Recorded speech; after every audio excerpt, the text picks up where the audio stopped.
Mutual fund investing बहुत ही ज्यादा simple है, पर हम इन्वेस्टर्स को, हम भोले भाले रिटेल इन्वेस्टर्स को जो सिंपल चीज है उसे भी कॉम्प्लिकेट करने की आदत जो पड़ चुकी है। मैं 7 साल से अपने पैसे मैनेज कर रहा हूँ, म्यूचुअल फंड में इन्वेस्ट कर रहा हूँ, स्टॉक मार्केट में इन्वेस्ट कर रहा हूँ, साथ ही साथ मेरी फैमिली के पैसे, फैमिली के म्यूचुअल फंड पोर्टफोलियो भी मैं ही हैंडल करता हूँ। साथ ही साथ इस यूट्यूब चैनल की वजह से मैंने काफी सारे लोगों के म्यूचुअल फंड पोर्टफोलियोज देखे and I am a certified mutual fund distributor as well. So इतने सारे म्यूचुअल फंड पोर्टफोलियोज को एनालाइज करने के बाद मैंने 8 ऐसी बड़ी से लेके छोटी गलतियां देखी है हम जो भोले भाले रिटेल इन्वेस्टर्स करते हैं हमारे म्यूचुअल फंड पोर्टफोलियो के साथ, जो हमें नहीं करनी चाहिए, और इन्हीं 8 गलतियों के बारे में हम आज के इस एपिसोड में डिस्कस करने वाले हैं। So without any further delay, let's get started. Hello guys, my name is Pratik. I hope you are doing well. And the first mistake we make is over diversification. You have to know guys that जब आप stock market में invest करते हो, कोई individual stock लेते हो, so वहां पर you buy like 10 stock 15 stocks and आपकी रिस्क एपेटाइट को देख के, आपके डाइवर्सिफिकेशन के गोल्स को देख के, जो रिटर्न एक्सपेक्टेशन है उसको देख के आप 10-15 स्टॉक्स लेते हो, large cap, mid cap, small cap, sector wise आप अपने पैसों को डाइवर्सिफाई करते हो। बट जब आप म्यूचुअल फंड्स में इन्वेस्ट करो तो you have to know that आप कोई एक सिंगल स्टॉक या फिर कंपनी नहीं बाय कर रहे हो, आप group of companies, group of stocks buy कर रहे हो। एक म्यूचुअल फंड में अराउंड 50-60 स्टॉक्स भी हो सकते हैं, in lower range around 30-35 stocks and in higher range around 50-60 stocks भी हो सकते हैं। नाउ मैंने काफी इन्वेस्टर्स के पोर्टफोलियो में देखा है, हम जैसे भोले भाले म्यूचुअल फंड इन्वेस्टर के पोर्टफोलियो में देखा है दैट हम हमारे म्यूचुअल फंड्स में 10, 15, 20 म्यूचुअल फंड्स रख देते हैं। एंड यहां पर you have to know guys that जब आपके पोर्टफोलियो में 10 फॉर एग्जांपल म्यूचुअल फंड्स है और एक म्यूचुअल फंड में अगर हम देखें कि 50 स्टॉक्स है तो आप इनडायरेक्टली 500 स्टॉक्स को बाय करके बैठे हो। एंड यहां पर now I agree that yes overlap भी हो सकता है। सो यहां पर लेट्स अज्यूम दैट 500 नहीं 400 स्टॉक्स हम गिन लेते हैं। सो अगर आप इनडायरेक्टली 400 स्टॉक्स में इन्वेस्ट करो तो you are indirectly buying an entire market only. And अगर आपको एंटायर मार्केट में ही इन्वेस्ट करना है तो आप एक पैसिव सिंपल इंडेक्स फंड में इन्वेस्ट करके भी कर सकते हो एंड मार्केट जितने रिटर्न्स कमा सकते हो। सो इस तरह से 10-15 म्यूचुअल फंड को सिलेक्ट करके पहले तो आपने अपने दिमाग को बहुत ज्यादा यूज किया, सेकेंडली आपने अपने टाइम को बहुत ज्यादा यूज किया इन सारे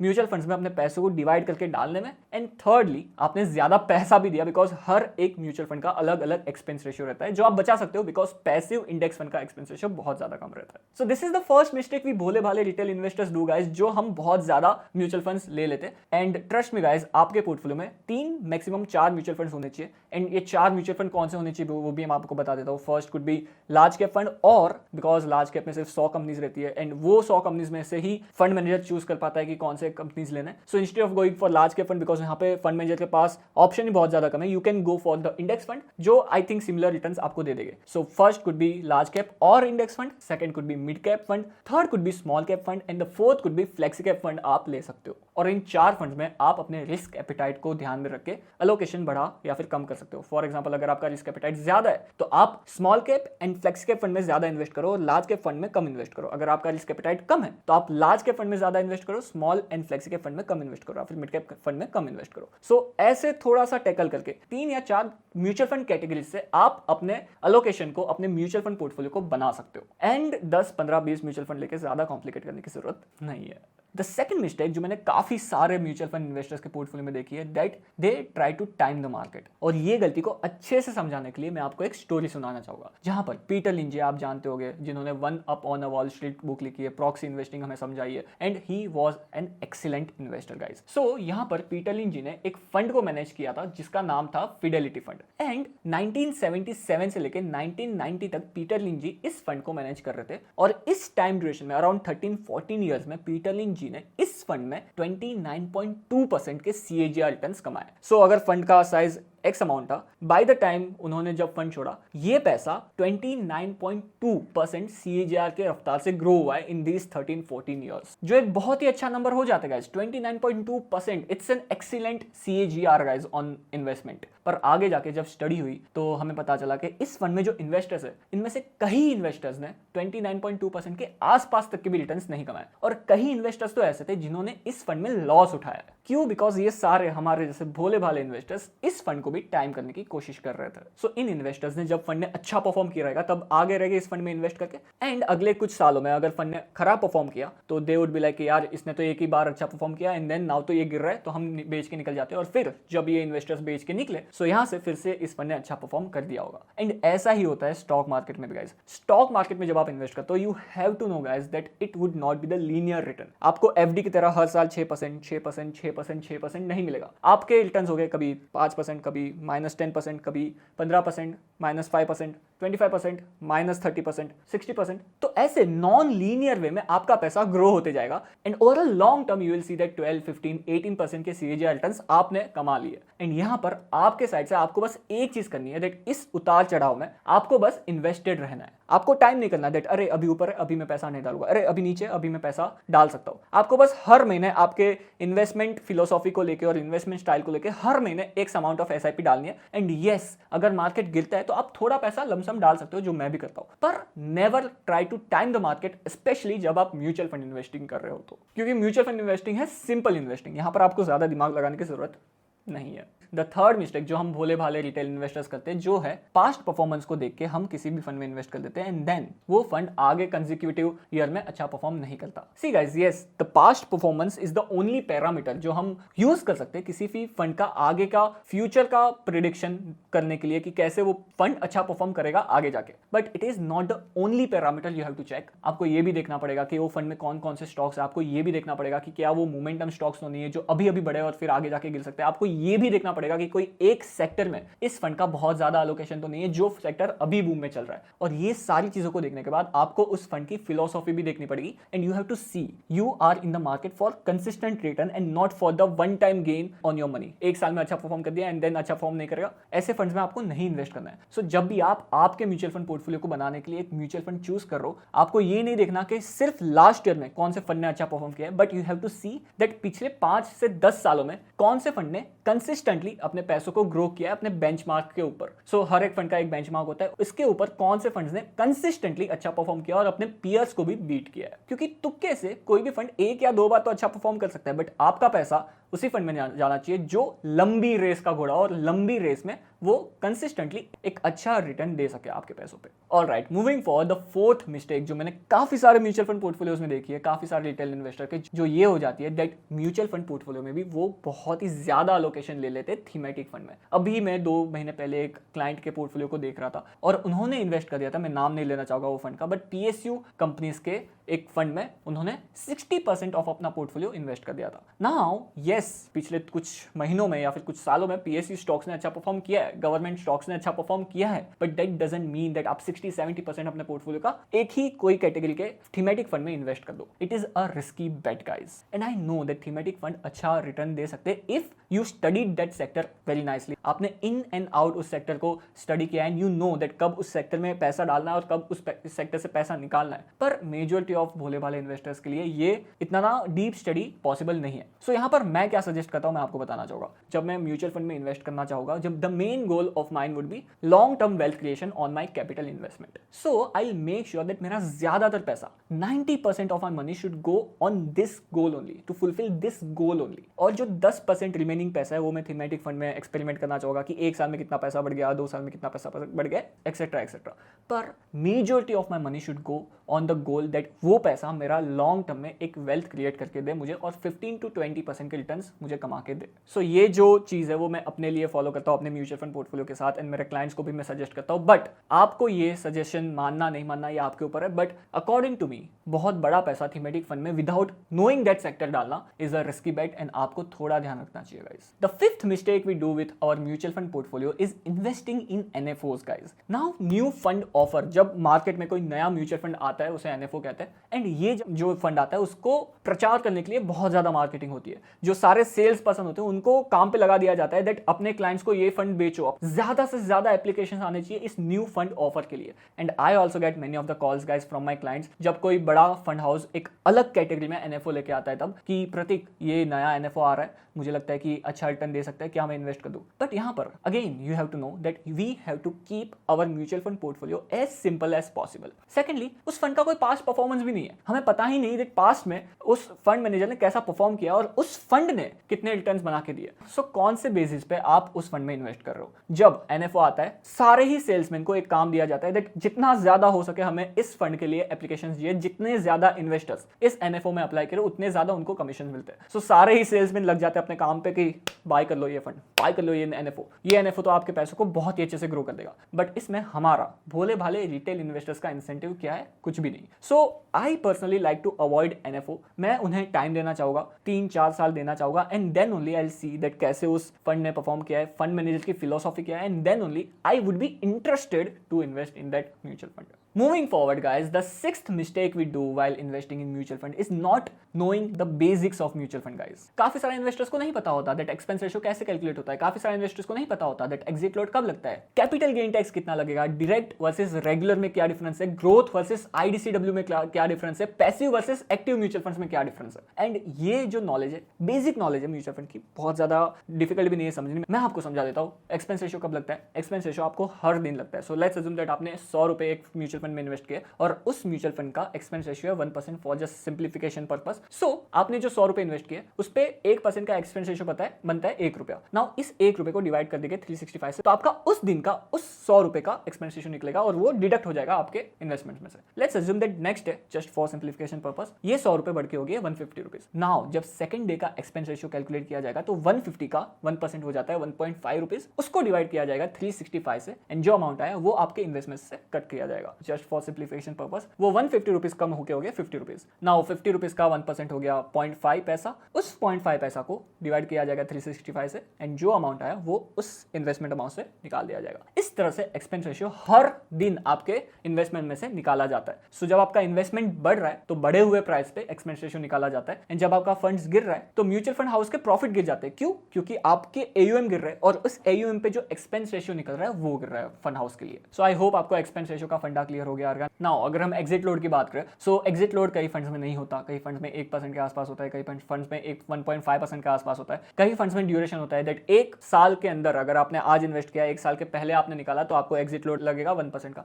कई म्यूचुअल फंड्स में ये जो ड्यूरेशन है वो 6 महीने का भी हो सकता है, 3 महीने का भी हो सकता है और कभी कभी किसी म्यूचुअल फंड्स में होता भी नहीं है. फॉर एग्जाम्पल किसी फंड का XYZ फंड नाम रख देते हैं और उसका एग्जिट लोड है 1%. अगर आपने एक साल के पहले अपना पैसा निकाला तो सो आपका जो NAV रहेगा, नेट एसेट वैल्यू पे 1% का एग्जिट लोड लगेगा अगर आपने एक साल पहले उस फंड में से पैसा निकाला तो. नाउ अगर हम कैपिटल गेन टैक्स की बात करें तो कैपिटल गेन टैक्स हमें सिमिलरली स्टॉक मार्केट में जैसे टैक्सेस लगते हैं वैसे ही लगते हैं. सो अगर आपने किसी फंड में इन्वेस्ट किया है लॉन्ग टर्म के लिए, लॉन्ग टर्म मतलब एक साल से ऊपर, सो यहाँ पर आपको long term capital gain tax लगेगा. सो यहाँ पर हम एक एग्जाम्पल के साथ समझते हैं. 5 लाख आपने इन्वेस्ट किए, एक साल बाद फॉर एग्जाम्पल आपने 8 लाख निकाले. सो आपका इन्वेस्टेड अमाउंट था 5 लाख, आपने निकाले 8 लाख, आपका प्रॉफिट था 3 लाख. इस 3 लाख पे फर्स्ट आपको एक एग्जेम्पशन मिलता है 1.25 लाख पे कि 1.25 लाख पे आपको long term capital gain tax नहीं लगेगा. सो आपने 3 लाख में से 1.25 लाख निकाल दिए, 1.25 लाख निकाल दिए एंड जो रिमेनिंग अमाउंट है उस पे आपको 12.5% का long term capital gain tax लगेगा. सो आई होप आपको टैक्सेस समझ में आ गए होंगे. Now we will discuss about regular versus direct mutual fund. Regular versus direct का एक सिंपल सा डिफरेंशिएशन ये है दैट रेगुलर में एक मिडल मैन रहता है, मेरे जैसे म्यूचुअल फंड डिस्ट्रीब्यूटर रहता है जो आपके पैसों को, आपका पोर्टफोलियो बना के, आपके इन्वेस्टमेंट गोल्स को स्टडी करके, आपके रिटर्न एक्सपेक्टेशंस को समझ के और आपके रिस्क एपेटाइट को समझ के आपको म्यूचुअल फंड सजेस्ट करते हैं और उसमें आपको इन्वेस्ट करने में हेल्प करते हैं. दूसरा हो जाता है डायरेक्ट वे, जहां पर आप खुद अपने लिए एक म्यूचुअल फंड बनाते हो और उसमें आप इन्वेस्ट करते हो खुद से. तो यहां पर जब आप खुद से इन्वेस्ट करो तो आपको हमेशा डायरेक्ट म्यूचुअल फंड्स के साथ जाना चाहिए क्योंकि रेगुलर वर्सेस डायरेक्ट में म्यूचुअल फंड में एक्सपेंस रेशियो कम रहता है कंपेयर टू रेगुलर, क्योंकि उसमें हमारा भी कमीशन आता है, हम जैसे म्यूचुअल फंड डिस्ट्रीब्यूटर का भी कमीशन आता है. Now I am not saying that आपको हमेशा रेगुलर म्यूचुअल फंड के साथ ही जाना चाहिए. एंड आई नो नाउ आप you guys would be in the comment section that तू तो म्यूचुअल फंड डिस्ट्रीब्यूटर है, दैट्स व्हाई तू तो बोलेगा ही दैट हमें रेगुलर में नहीं जाना चाहिए. पर we have to understand that काफी सारे इन्वेस्टर्स इस डर की वजह से इन्वेस्ट नहीं करते म्यूचुअल फंड में क्योंकि उनको लगता है कि पैसा गवा देंगे वो लोग. एंड यहाँ पर एक अच्छा म्यूचुअल फंड डिस्ट्रीब्यूटर अगर आप चूज करते हो सो वो डिस्ट्रीब्यूटर आपको एक कॉन्फिडेंस दिलाता है गाइस कि आपको इस तरह से आपके पैसों को इन्वेस्ट करना है. आपके सारे ही इन्वेस्टमेंट के रिलेटेड क्वेरीज को समझ के, रिस्क एपेटाइट को समझ के, टाइम ड्यूरेशन को समझ के, गोल्स को समझ के आपको एक पोर्टफोलियो बनाने में हेल्प करता है एंड आपको आपके पैसों को ग्रो करने में हेल्प करता है. नाउ यहाँ पर you as an investor have to make sure that अगर आप किसी म्यूचुअल फंड डिस्ट्रीब्यूटर को चूज करो आपके पैसों को ग्रो करने के लिए, सो वो एक अच्छा म्यूचुअल फंड डिस्ट्रीब्यूटर हो जो आपके इन्वेस्टमेंट्स को ज्यादा प्रायोरिटी दे और अपने मुनाफे को कम. एंड यही मैं हमेशा करता हूँ guys. I choose clients very wisely. मैं बहुत सारे क्लाइंट्स नहीं लेता बट जो क्लाइंट्स में लेता हूँ उनको मेक श्योर करता हूँ दैट वो मेरी सर्विस से खुश हो, सेटिस्फाइड हो. So if you want to be my client the link will be down there in the description. आप वो फॉर्म को फिल करके अप्लाई कर सकते हो मेरे क्लाइंट बनने के लिए, बट अगर आपको एक म्यूचुअल फंड डिस्ट्रीब्यूटर की जरूरत नहीं है, I am more than happy guys, मैं बहुत ही ज़्यादा खुश होऊंगा and I would be happy कि आप अपने पैसों को खुद से इन्वेस्ट करना जानते हो, एक अच्छे रेट से ग्रो करना जानते हो म्यूचुअल फंड में इन्वेस्ट करने के बाद। बट हाँ, लॉन्ग स्टोरी शॉर्ट, ये हो जाता है डिफरेंस रेगुलर वर्सेस डायरेक्ट में। Moving forward, growth versus IDCW बहुत ही ज़्यादा सिंपल है। जब म्यूचुअल फंड में आप इन्वेस्ट करो तो आपका पैसा इनडायरेक्टली कंपनीज में जा रहा है एंड ये सारी कंपनीज कभी ना कभी डिविडेंड्स देती रहती है। सो जब आप ग्रोथ कैटेगरी में जाते हो म्यूचुअल फंड सिलेक्ट करते वक्त, तो वो जो डिविडेंड मिला है एंड ऑल्सो जब फंड मैनेजर प्रॉफिट बुक करता है, सो ये जो पैसा आता है डिविडेंड के थ्रू एंड कैपिटल एप्रिसिएशन के थ्रू, ये पैसा अगर आप ग्रोथ म्यूचुअल फंड के साथ जाओगे तो ये पैसा फिर से री इन्वेस्ट हो जाता है आपके इन्वेस्टमेंट में। एंड IDCW में ये नहीं होता, एक पर्टिकुलर टाइम ड्यूरेशन में ये पैसा आपके बैंक अकाउंट में ट्रांसफर कर दिया जाता है। आई वुड सजेस्ट दैट अगर आपका लॉन्ग टर्म वेल्थ क्रिएशन का प्लान है आपने म्यूचुअल फंड इन्वेस्टमेंट के थ्रू, सो आपको हमेशा ग्रोथ ऑप्शन के साथ जाना चाहिए। एंड अगर आपको एक पैसिव रेगुलर इनकम आपको चाहिए हर महीने या फिर हर क्वार्टर में, so you should invest in IDCW mutual fund category. Another thing, passive versus active mutual funds बहुत ही ज्यादा सिंपल है। पैसिव म्यूचुअल फंड्स वो होते हैं जो इंडेक्स को ट्रैक करते हैं। सो निफ्टी 50 का एक इंडेक्स फंड हो गया, निफ्टी 50 में जितने भी कंपनीज है, जितने भी वेटेज में, तो वो पैसिव म्यूचुअल फंड उस निफ्टी 50 के सारे कंपनीज को एंड वेटेज को कॉपी कर देगा and you can invest in that mutual fund. So you are indirectly investing in Nifty 50। Active mutual fund में एक फंड मैनेजर होता है, वो अपनी स्किल्स के बदौलत म्यूचुअल फंड सिलेक्ट करता है, अपनी स्टडी करता है, उनमें वेटेज कितना डालना है वो सारी चीजें करता है एंड देन वो एक फंड बनाता है 30, 40, 50 स्टॉक्स को लेके, कंपनीज को लेके, and then you invest in that fund. Simple. Now ये तो आपको समझ में आ ही गया होगा दैट पैसिव म्यूचुअल फंड में कुछ काम है ही नहीं फंड मैनेजर को, सो वहां पे उनका एक्सपेंस रेशियो कम रहता है। एक्टिव म्यूचुअल फंड में because it is actively managed by a fund manager, so यहाँ पर एक्सपेंस रेशियो ज्यादा रहता है। Moving forward guys, another mistake we do as a mutual fund investor is going big with small cap funds. Now I know आपको नहीं समझा रहेगा, so मैं आपको समझाता हूँ। Don't worry guys. Now the thing is, let's assume that एक small cap fund है जो बहुत ही ज्यादा छोटा है, 100 करोड़ के AUM के साथ। नाउ इस 100 करोड़ के AUM के फंड मैनेजर को एक बहुत ही बड़ा मार्केट मिल जाता है स्मॉल कैप कंपनीज में इन्वेस्ट करने के लिए। Small cap companies like 500 crore का मार्केट कैप, 1000 करोड़ का मार्केट कैप, 5000 करोड़ का मार्केट कैप वाली कंपनीज हो जाती है। सो ये 100 करोड़ को फंड मैनेजर अच्छे से चूज कर सकता है कि कौन सी कंपनी में इन्वेस्ट करना है विदाउट एनी वरी कि अगर रिडेम्पशन प्रेशर आया सो फंड की NAV ड्रास्टिकली नहीं गिरेगी because of the selling pressure. You are getting me? Now यही चीज लेट्स अज्यूम दैट कोई बड़ा फंड है, 30,000 करोड़ का स्मॉल कैप फंड है। सो जब फंड मैनेजर के पास 30,000 करोड़ है, 100, 500, 1000, 2000 करोड़ की कंपनी में इन्वेस्ट करने के लिए, सो आप अपने आप को फंड मैनेजर की जगह पे देख के रखो और सोचो कि आपके पास बहुत सारा पैसा आ गया एंड उस पैसों को आप आइडियल तो रख नहीं सकते, बैंक अकाउंट में तो रख नहीं सकते, क्योंकि वो तो आप और मैं भी रख सकते हो बैंक अकाउंट में रख के 6, 7, 8% का रिटर्न कमा सकते हो। That fund manager have to invest that money as soon as possible in small cap companies. And यहाँ पर प्रॉब्लम अराइज हो जाती है बिकॉज इतना बड़ा पैसा जब डायरेक्टली मार्केट में जाता है, स्मॉल कैप स्टॉक्स में जाता है, सो उनके वैल्यूएशन हाई हो जाते हैं। एंड अगर आप एज एन इन्वेस्टर कोई बड़े AUM वाले स्मॉल कैप फंड में इन्वेस्ट करते हो, so that fund manager have to, वो नहीं चाहता फिर भी उसे महंगे प्राइस में आपका पैसा उन सारे कंपनीज में डालना पड़ेगा जो हमें नहीं चाहिए। हमें क्यों महंगे में स्टॉक्स खरीदने? That's why you should never go big with small cap funds. I hope आपको समझ में आ गया हो। All right, moving forward to the last but not least, 8th mistake जो हम म्यूचुअल फंड में इन्वेस्ट करते वक्त करते हैं, जो है कि being very active with mutual fund investment. जब आप स्टॉक्स में इन्वेस्ट करते हो, जब आपका स्टॉक पोर्टफोलियो रहता है, तो वो आप देख सकते हो दैट आज एक अमाउंट ऑफ परसेंटेज बढ़ा है आपका पोर्टफोलियो, इतना पैसा आपका बढ़ गया, इतना नेटवर्थ आपका बढ़ गया, व्हाटएवर, कभी गिर भी जाता है, कभी बढ़ भी जाता है and you check it every day. But काफी इन्वेस्टर्स को मैंने देखा है दैट म्यूचुअल फंड में कुछ भी उतार चढ़ाव होता है तो तुरंत मुझे कॉल करके बोलते हैं यार इतना गिर गया मेरा म्यूचुअल फंड पोर्टफोलियो। क्यों देख रहे हो आपको आप आज पैसा चाहिए, आपने इन्वेस्ट किया लॉन्ग टर्म के लिए, सो आप अभी रोज देख के क्या प्रूव करना चाहते हो? I don't know. So don't be very active. And अगर आप बहुत ज्यादा एक्टिव हो म्यूचुअल फंड पोर्टफोलियोज के साथ, so you tend to make some action. So यहाँ पे आप कभी कोई दूसरा फंड ले लिया, आपने कहीं कोई दूसरे फंड में से निकाल दिया एंड कोई गलत डिसीजन लेने के चांसेस बढ़ जाते हैं। सो when you are investing in mutual fund, just select 3 to 4 good mutual funds according to your risk appetite and investment time horizon and goals and stick with that mutual fund for long term. अगर कोई major changes हो that, जैसे कि fund manager change हो गया और उसके ऊपर ही आपकी बैठी, या फिर फंड का फिलोसॉफी चेंज हो गया और उसके ऊपर ही आपकी बैठी, देन यू कैन डिसाइड कि हाँ क्या करना है, अभी ये तो बड़ा चेंज आ गया। पर ऐसा नहीं होना चाहिए कि हर साल या फिर हर क्वार्टर आप अपने म्यूचुअल फंड में कुछ ना कुछ चेंजेस करो, कुछ ना कुछ एक्टिविटी कर रहे हो, रोज देख रहे हो कितना ऊपर जा रहा है, रोज देख रहे हो कितना नीचे जा रहा है। Don't do this guys, don't do this with your mutual fund portfolio. So ये हो जाती है गाइस 8 मिस्टेक्स, 8 गलतियां जो हम म्यूचुअल फंड पोर्टफोलियोज के साथ करते हैं हमारे, एंड हमें नहीं करनी चाहिए इन 2025 and on a long term basis ये गलतियां हमें नहीं करनी चाहिए। अगर आपको कोई ऐसी गलती पता है जो आप करते हो या फिर आपका कोई दोस्त, आपके कोई फैमिली मेंबर करता है अपने इन्वेस्टमेंट्स के साथ म्यूचुअल फंड के, let us know in the comment section and हम सब की हेल्प करो ये कमेंट करके। एंड ऑन दैट नोट ऐसे ही प्रतीक चौहान फाइनेंस को देखते रहो। मिलते हैं नेक्स्ट एपिसोड में। Bye bye.